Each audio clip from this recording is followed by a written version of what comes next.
Clemson's historic districts 1 and 2, which were added to the National Register of Historic Places in 1990, include some of the oldest buildings on Clemson's campus. These buildings were constructed by a predominantly African-American convict labor crew that was leased from the state between the years 1890 and 1915 during the first phase of building construction for the institution. The building behind me was the first structure that the convict laborers helped to build. It was originally called the Chemistry Building. Convict laborers molded and fired the bricks. They dismantled the Fort Hill slave quarters, which were made of rock, and used them as foundation stones for the building.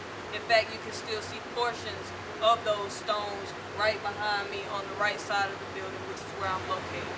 The building was originally used as a chemistry laboratory for the production of fertilizer to be sold to South Carolina farmers to provide funds for the college's operating budget. In 1900 and in 1937, the building was expanded, and in 1946, it was renamed by the Clemson Board of Trustees in honor of Major Mark B. Hardin, who was the first head of chemistry at Clemson University. The building has provided space for the education department and for administrative offices, and currently it is the home of the history, philosophy, and religion departments. Alright, behind me is the Trustee House, which was originally constructed to be a private home for Mark B. Hardin, who was the chairman of the chemistry department at Clemson University.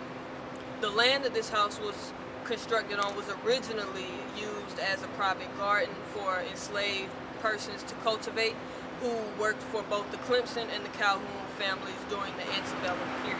After graduating from the Virginia Military Institute in 1858, Mark Hardin became an assistant professor of chemistry at the institute.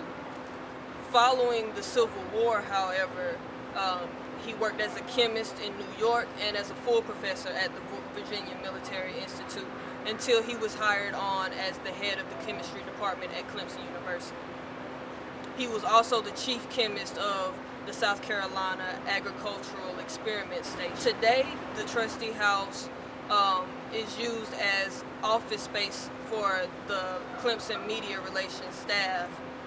But following Hardin's death in 1916, the Clemson trustees decided to use the house as a place to meet and as a place to house visiting dignitaries, and as a guest house for the women who visited Clemson cadets for various social events.